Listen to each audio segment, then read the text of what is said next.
how is AI enabling other firms to maybe compete on a day-to-day, on a data process that allows them to compete on deals that they normally wouldn't be able to do that?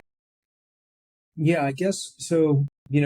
So I can't really speak specifically to what other firms are doing because I don't know, the ins and outs of, what their strategy is. But what I can say is, you know, the way this has worked is in a very traditional sense. You think about these companies have a room of analysts, a room of researchers, and their entire job is to, as you said, scrape the internet for data, call other brokerage shops, look for comps, gather all this information. And over the years, you have seen each individual commercial real estate shop, build out their own software that says, okay, if I want to, know, I'm going to open an office for scoliosis in Southern California. I want to know what the foot traffic is, the age demographics. Like, where would it make the best sense for me to put the scoliosis, practice? And the firms have done a really great job of building out those tools. So when that doctor does come in and say, "Hey, I'd like to open my scoliosis practice," they say, "Well, yeah. So this area right here, in Southern California, this neighborhood actually has the highest level of scoliosis diagnoses. It's an aging population. It's mid 60s to 70s, very high foot traffic, and it's low rent. And they can do that cost benefit analysis. And again, historically, you think about gathering and compiling and then building the models to support your decision making there. I mean, it's a huge undertaking, and it has been. It's been one of the things that is, the reason that commercial real estate, the people get, in law and all of these, I'm just generalizing. I'll say consulting for simplicity. But, in all the reason all these consultants have been getting paid so much is because they, have gone out, found the data, compiled it, built the models, and then they present it to you. That whole first piece of it is done now. Now it's just about presenting it to you.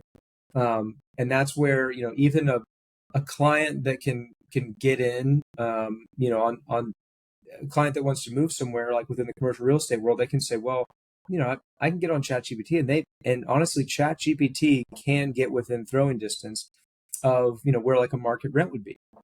The problem is, that's fine when you're looking at, maybe a 1,000 or 2,000 square foot space where maybe it's 5 cents off per square foot. So you're paying an extra, $200 a month. But when you're looking at a 1,000,000 square foot warehouse, you want to make sure that your team has the very best data down to the dime. Because every cent that you're paying extra cent you're paying a square foot on a 1,000,000 square foot lease, well, over a 10-year lease, you're going to be paying, tens of millions of dollars. So it's really, the data piece, all about how you get it and how you compile it. With this technology, to your point earlier, it's technology that took $200,000, $300,000, $400,000 to make up just a few years ago can be made within days, for a couple $100,000. So it's becoming less about the who has the data. It's who has the best data and who can do the best with the information and telling that story. And I think that, again, that's the main priority and focus of all of these places. But again, that will obviously have substantial ramifications in my industry and many others. Yeah, I think there's still two things, right? Where there's still the information offering that these groups, these consulting groups, real estate firms, whatever, law, they still have this information offering.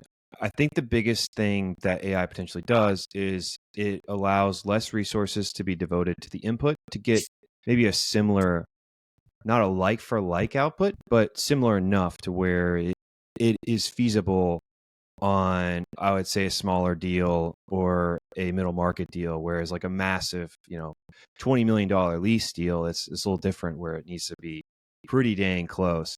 But also, I think if you had expertise in a certain area, you would be able to dial in a little bit more, whereas you could build these tools to help automate and aggregate data. Whereas before you'd have to have people going on there, scraping the data, downloading it, formatting it, and then compiling it into this pricing model and this foot tracking model that you're talking about. Whereas now, if you're savvy enough, you could implement these things with, as you said, a week's worth of work or a couple of weeks. I mean, we're being generous here on the lack of time, but it's going to take some time to troubleshoot and get it to work and flow, and it's going to need some human checks, but it takes a lot less resources. Like fundamentally, the information gathering and offering to get to an information offering to the client, it takes fundamentally less resources to get to where you need to go if you have the right, I would say, knowledge in your industry, and you could fact check what these things are creating for you.